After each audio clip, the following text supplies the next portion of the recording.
Mainit pa rin ang usapan tungkol sa hit teleserye na FPJ's Batang Quiapo. Kahit katatapos pa lamang nito, marami pa ring manonood ang hindi makamove on at agad nang nanghihingi ng part 2.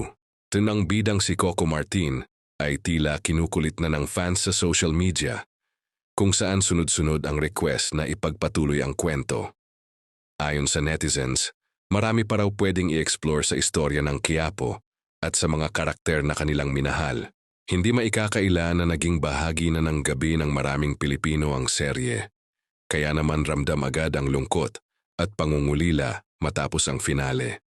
Para sa ilan, parang may kulang sa kanilang araw nang mawala ito sa ere.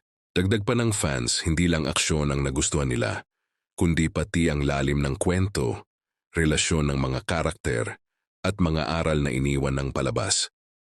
Kaya naman umaasa silang magkakaroon pa ito ng kasunod. Sa ngayon wala pang kumpirmasyon kung magkakaroon nga ng part 2 ang Batang Quiapo. Ngunit sa lakas ng suporta at demand ng publiko, hindi malayong mapagbigyan ang kahilingan ng fans sa mga susunod na buwan o taon. Habang naghihintay, patuloy pa rin ang pasasalamat ng mga tagahanga kay Coco Martin at sa buong production team sa pagbibigay ng isang dekalidad at makabuluhang teleserye na tunay na tumatak sa puso ng marami. Sa ngayon ay nakafocus si Coco sa bagong serye na si Gabo.